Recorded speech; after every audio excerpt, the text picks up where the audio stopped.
다음에 올 때까지 돈 준비해 놓으세요. 안 그러면 이 가게 자체를 날려버릴 거예요. 조폭이 발길질로 어머니의 손글씨 간판을 산산조각 내버리는 순간 707 특임단 여군 윤서의 이성이 끊어졌습니다. 1초도 안 되어 4명의 조폭을 모두 제압한 그녀는 감히 우리 어머니의 간판을 이라며 차가운 목소리로 말했죠. 하지만 진짜 복수는 지금부터 시작이었는데 경찰과 함께 짠 정교한 함정 작전으로 청룡파 전체를 일망타진하게 됩니다. 오늘의 이야기 시작합니다. 그 전에 잠깐 구독과 좋아요 눌러주시면 복 받으실 거예요. 서울 변두리 골목길 오후 2시쯤에 햇살이 낡은 간판들 사이로 스며들고 있었습니다. 만나 백반집이라는 손글씨 간판이 바람에 살짝 흔들리며 따뜻한 그림자를 만들어냈죠. 이곳은 동네 사람들에게는 그냥 평범한 식당이지만 이윤서에게는 어머니의 마지막 흔적이 살아 숨쉬는 특별한 공간이었습니다. 아버지, 오늘 김치찌개 재료 떨어져 가는데 장 보러 갈까요? 윤서는 앞치마를 두르고 설거지를 하며 물었습니다. 군복 대신 평범한 티셔츠와 청바지를 입은 모습은 누가 봐도 그냥 25살 식당 딸이었죠.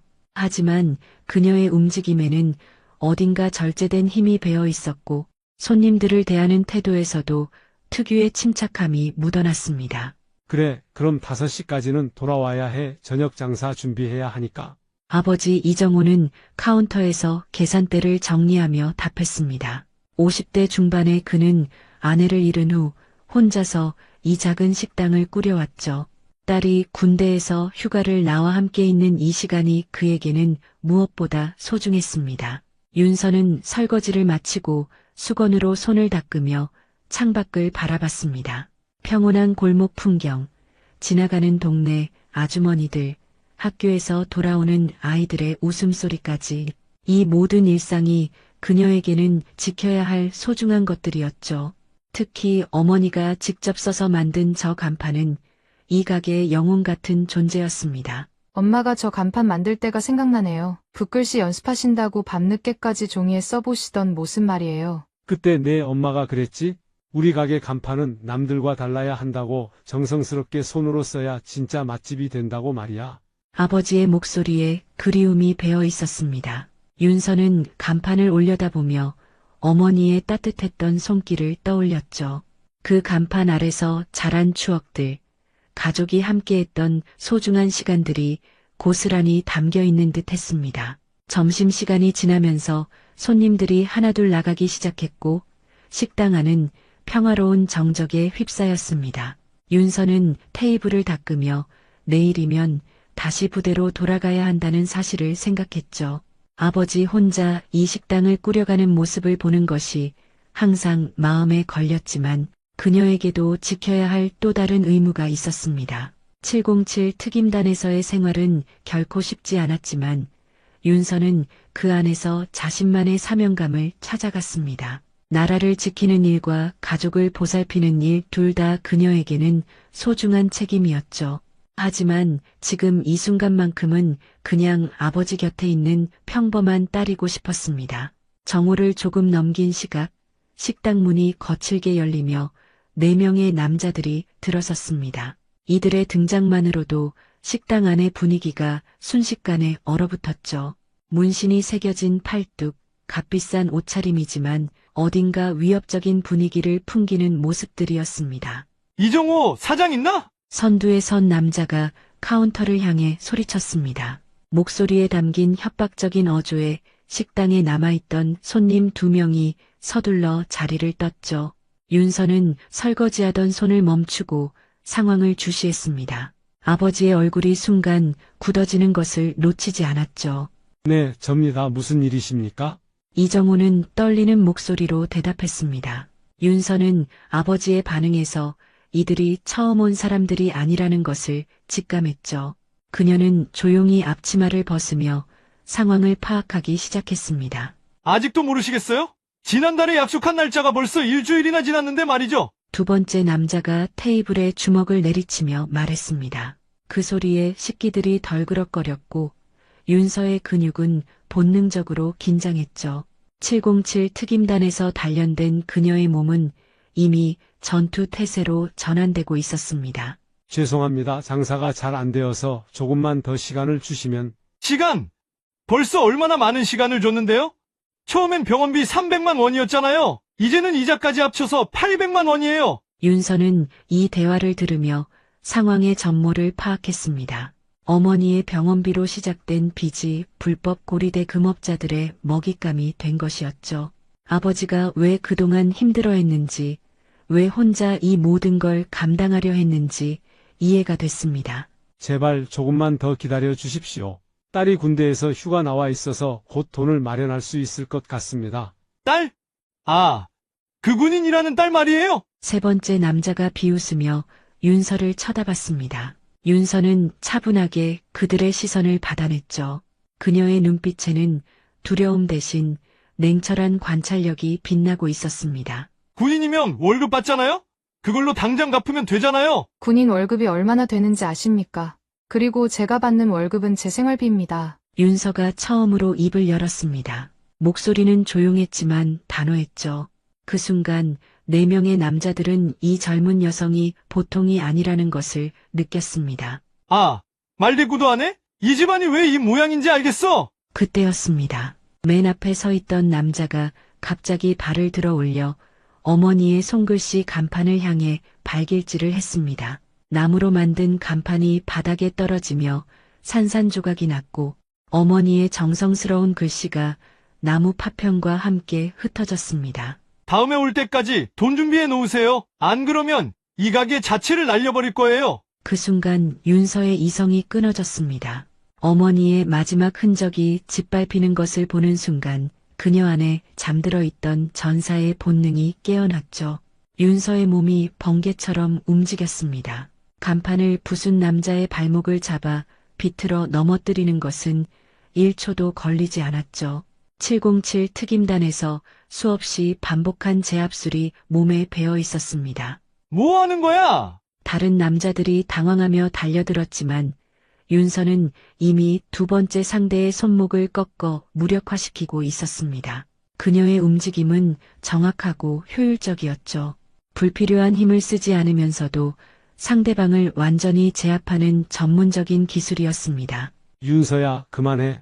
아버지가 소리쳤지만 이미 늦었습니다. 3번째 남자가 주먹을 휘두르자 윤서는 그의 팔을 잡아 어깨 너머로 던져버렸죠. 마지막 남자는 겁에 질려 뒷걸음질치며 벽에 붙어섰습니다. 감히 우리 어머니의 간판을. 윤서의 목소리는 차갑게 가라앉아 있었습니다. 그녀는 바닥에 흩어진 간판 조각들을 하나씩 주워 담으며 말했죠. 어머니의 글씨가 새겨진 나무 조각들은 더 이상 완전한 형태를 유지할 수 없었습니다. 이 미친년이! 넘어진 남자가 일어나려 하자 윤서는 그의 목덜미를 눌러 다시 바닥에 눕혔습니다. 압박점을 정확히 누르는 기술로 상대방이 움직일 수 없게 만들었죠. 저희 아버지가 빚을 진 것은 맞습니다. 하지만 이런 식으로 협박하고 기물을 파손하는 것은 명백한 범죄 행위입니다. 윤서는 휴대폰을 꺼내며 말했습니다. 그녀는 이미 상황을 녹음하고 있었죠. 군대에서 배운 것은 전투 기술만이 아니었습니다. 법적 대응 방법과 증거 수집의 중요성도 철저히 교육받았거든요. 지금까지의 대화와 기물 파손 현장이 모두 녹음되어 있습니다. 경찰에 신고하면 여러분들은 공갈, 협박, 기물 파손 등의 죄목으로 처벌받게 됩니다. 남자들의 얼굴이 창백해졌습니다. 그들은 이런 상황에 대비하지 못했던 것이 분명했죠. 보통의 피해자들은 겁에 질려 순순히 따르는 경우가 대부분이었을 테니까요. 너 지금 우리를 협박하는 거야? 협박이 아니라 정당한 법적 절차를 말씀드리는 겁니다. 채권이 있다면 합법적인 방법으로 해결하세요. 윤서는 조각난 간판을 모두 주워 담으며 아버지를 바라봤습니다. 이정호는 딸의 이런 모습을 처음 보는 것 같았죠. 평소에 순하고 착했던 딸이 이렇게 강인한 면모를 보이는 것이 신기하면서도 든든했습니다. 아버지, 이분들과 어떤 계약을 하셨는지 자세히 얘기해 주세요. 정확한 금액과 이자율, 그리고 상환 조건을 알아야 합니다. 윤서야, 괜찮다. 아버지가 알아서 할 테니까. 아닙니다. 이건 단순한 돈 문제가 아니에요. 불법 고리대금업일 가능성이 높습니다. 윤서는 남자들을 차례로 쳐다보며 말했습니다. 그들의 반응에서 자신의 추측이 맞다는 확신을 얻었죠. 여러분들이 빌려준 돈의 이자율이 법정 이자율을 초과한다면 오히려 여러분들이 불법 행위를 한 것입니다. 그리고 지금처럼 협박과 기물파손까지 했으니 상황이 더욱 심각해졌네요. 남자들은 서로 눈빛을 주고받으며 당황해했습니다. 그들은 이런 법적 지식을 가진 상대를 만날 준비가 되어 있지 않았던 것이죠. 남자들이 서둘러 식당을 나간 후 윤서는 바닥에 흩어진 간판 조각들을 더욱 정성스럽게 모으고 있었습니다.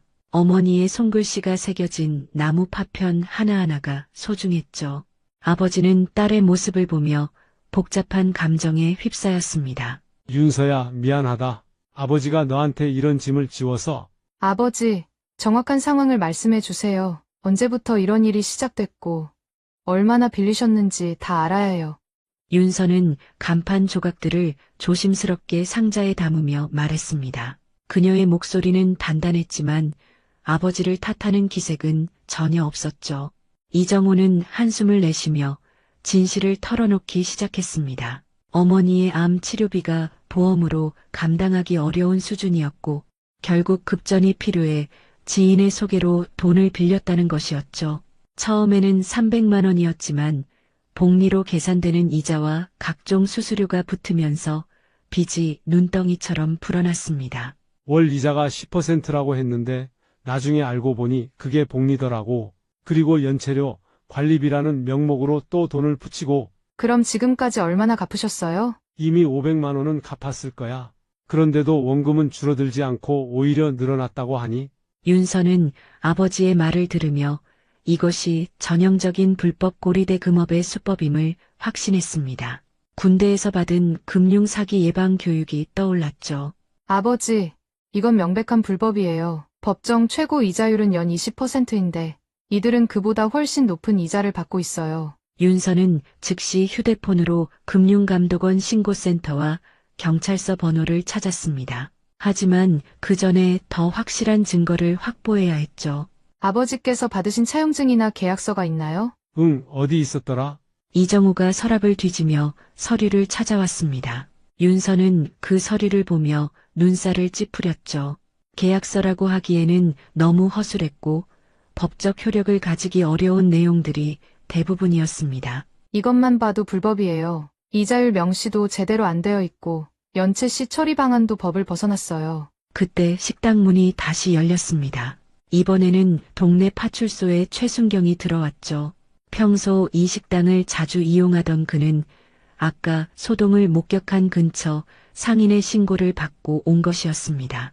사장님, 무슨 일이 있었다고 하던데요? 윤서는 이 기회를 놓치지 않았습니다. 최순경에게 상황을 자세히 설명하고 녹음 파일과 파손된 간판, 그리고 불법 계약서까지 모든 증거를 제시했죠. 이거 완전히 불법 고리대금업이네요. 그리고 기물파손의 협박까지 바로 수사해야겠습니다. 최순경은 윤서의 체계적인 증거 수집에 감탄했습니다. 그는 곧바로 상급자에게 보고하고 청룡파라는 조직에 대한 수사 방향을 논의했죠. 윤서 씨, 혹시 이들이 다시 올 가능성이 있으니까 조심하세요. 그리고 추가로 협박을 받으면 즉시 신고해 주시고요. 네, 알겠습니다. 그런데 순경님, 이런 경우에 피해자는 어떤 보호를 받을 수 있나요? 윤서는 법적 절차에 대해 더 자세히 알고 싶어 했습니다. 단순히 문제를 해결하는 것을 넘어서 근본적인 대책을 세우고 싶었던 것이죠. 최순경은 불법 고리대 금업 피해 신고센터와 법률구조공단 등 도움받을 수 있는 기관들을 안내해 주었습니다. 또한 이미 지급한 돈 중 법정 이자를 초과한 부분은 되돌려 받을 수 있다는 희망적인 소식도 전해주었죠. 이틀 후 오후 4시경, 윤서는 카운터에서 장부를 정리하며 최순경과의 통화 내용을 아버지에게 전달하고 있었습니다. 청룡파에 대한 수사가 본격적으로 시작되었고 다른 피해자들도 속속 신고를 하고 있다는 소식이었죠. 아버지, 벌써 7명의 피해자가 더 나왔대요. 모두 비슷한 수법으로 당한 것 같아요. 그렇구나. 우리만 당한 게 아니었네. 이정호는 안도의 표정을 지으며 딸을 바라봤습니다. 이 모든 일을 혼자 감당하려 했던 자신이 얼마나 어리석었는지 깨닫고 있었죠. 그때 식당 문이 열리며 익숙한 얼굴들이 나타났습니다. 바로 이틀 전 그 남자들이었죠. 하지만 이번에는 분위기가 달랐습니다. 윤서가 준비한 함정에 그들이 걸어 들어오는 순간이었죠. 이번엔 확실히 하러 왔어요. 돈 준비됐죠? 선두의 남자가 여전히 거만한 태도로 말했습니다. 하지만 윤서는 이미 휴대폰의 녹음 기능을 켜둔 상태였죠.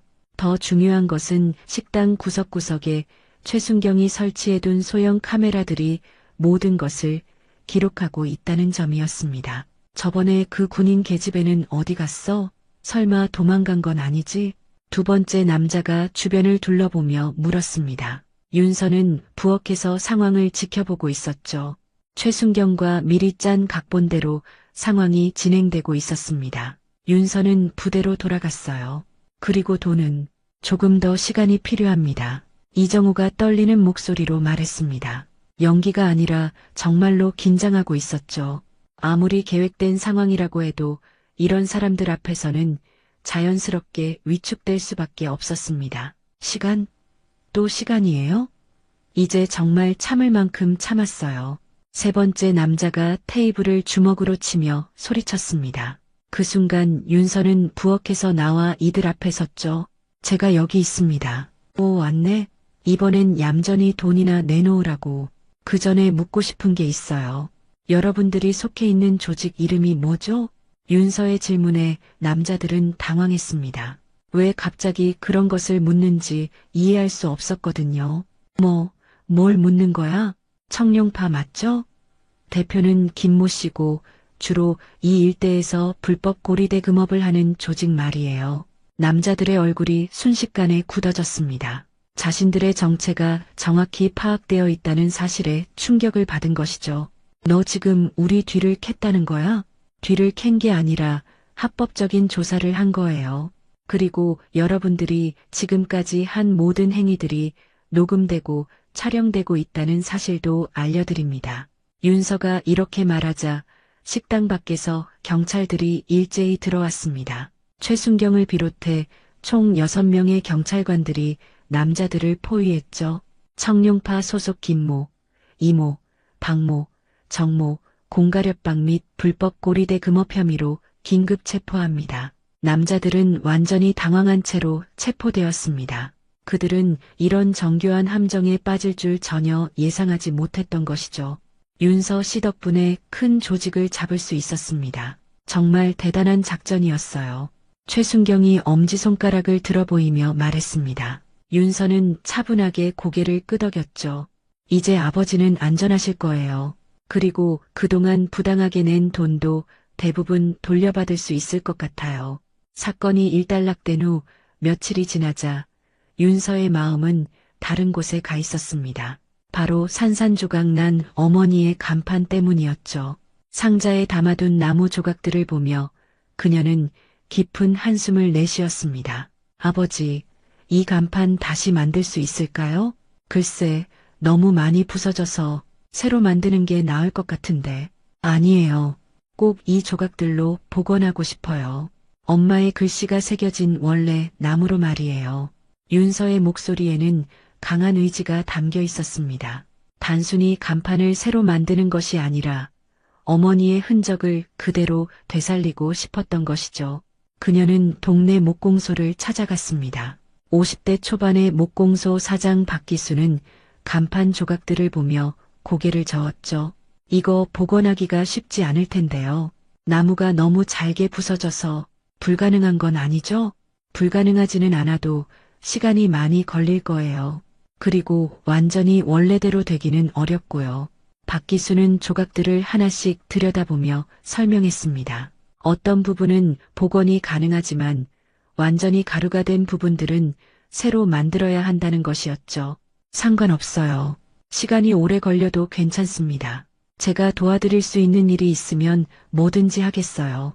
윤서의 간절함에 박기수도 마음이 움직였습니다. 그는 오랫동안 목공일을 해왔지만 이렇게 절실한 마음으로 복원을 부탁하는 사람은 처음 봤거든요.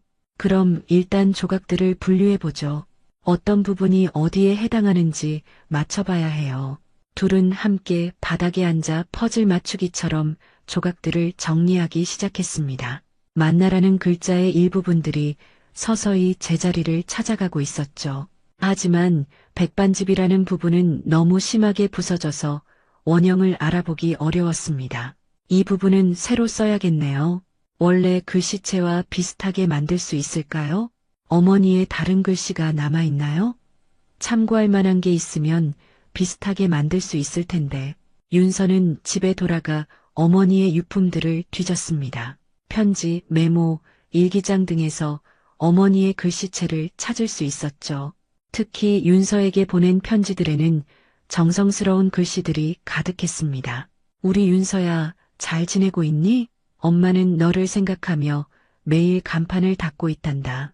편지를 읽으며 윤서의 눈가가 촉촉해졌습니다. 어머니가 얼마나 이 간판을 소중히 여겼는지 다시 한번 느낄 수 있었죠. 다음 날부터 윤서는 매일 목공소에 나가 복원 작업에 참여했습니다. 박기수는 그녀에게 나무 다루는 법부터 차근차근 가르쳐 주었죠. 처음에는 서툴렀지만 군대에서 단련된 집중력과 끈기로 빠르게 실력이 늘었습니다. 이렇게 정성스럽게 하시니까 저도 더 신경 써서 해야겠네요. 박기수는 윤서의 열정에 감동받아 자신도 더욱 꼼꼼하게 작업에 임했습니다. 그는 평소보다 훨씬 섬세한 도구들을 꺼내어 정밀한 작업을 시작했죠. 하지만 일주일이 지나도 진전은 더뎠습니다. 조각들을 맞추는 것만으로도 벅찼고 글씨를 새로 새기는 작업은 상상보다 훨씬 어려웠죠. 윤서는 점점 조급해지기 시작했습니다. 제가 부대로 복귀하기 전에 끝낼 수 있을까요? 글쎄요, 지금 속도로는 한 달은 더 걸릴 것 같은데요. 박기수의 말에 윤서는 실망감을 감추지 못했습니다. 하지만 포기할 수는 없었죠. 이 간판은 단순한 나무가 아니라 어머니와의 마지막 연결고리였으니까요. 복원 작업이 시작된 지 2주가 지났지만 윤서는 예상보다 훨씬 큰 벽에 부딪히고 있었습니다.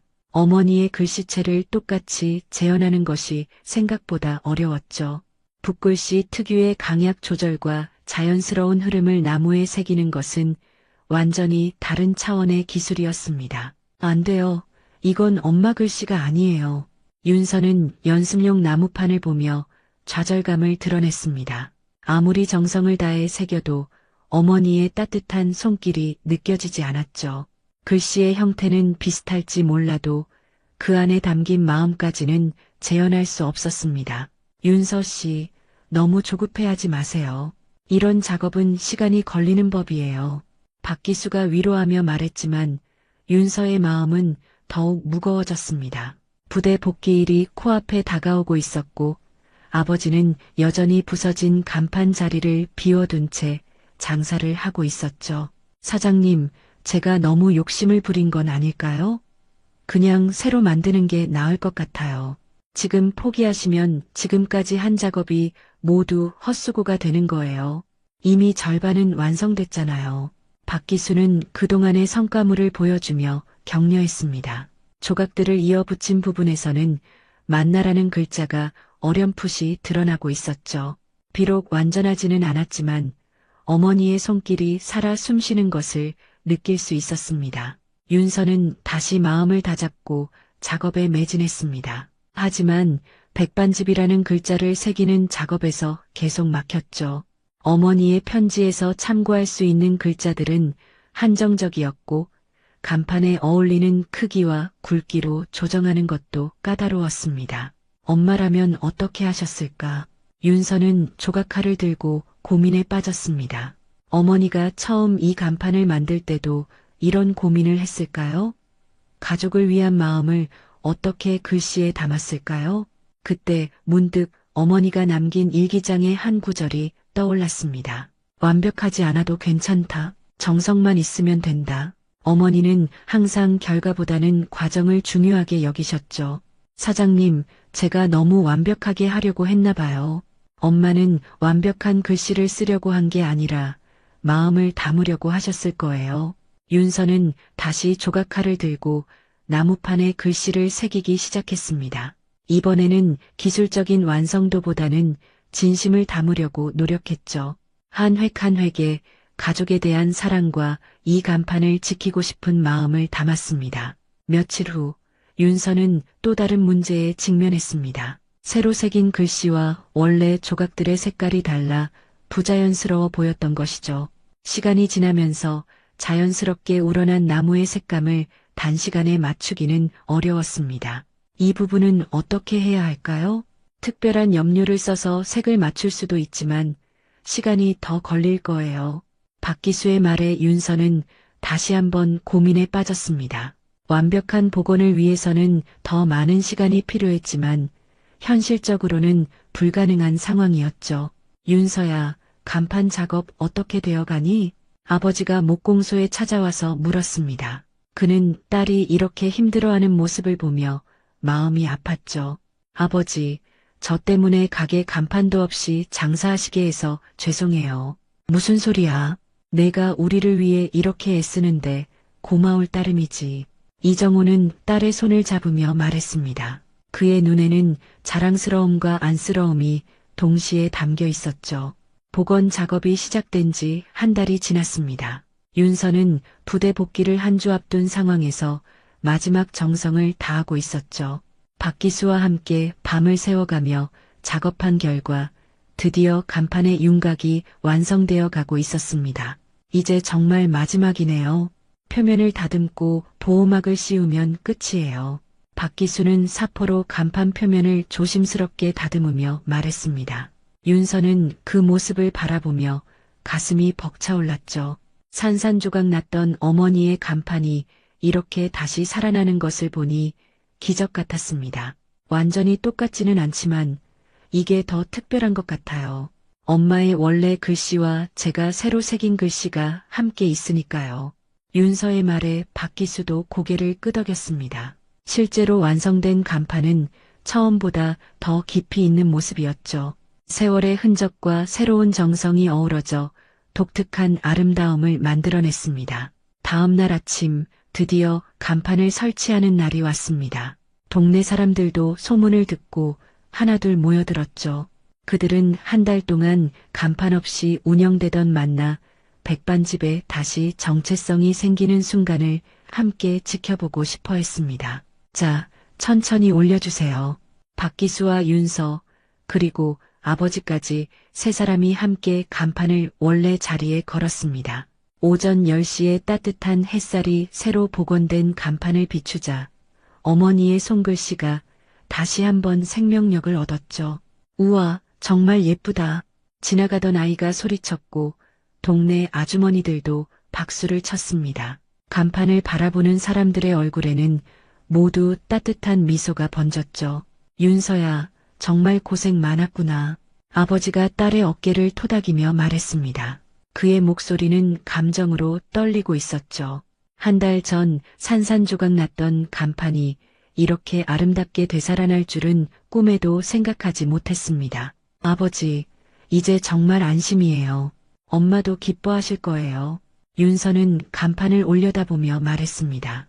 복원 과정에서 어머니의 사랑을 더욱 깊이 느낄 수 있었고 가족이란 의미에 대해서도 다시 생각해 볼 수 있었죠.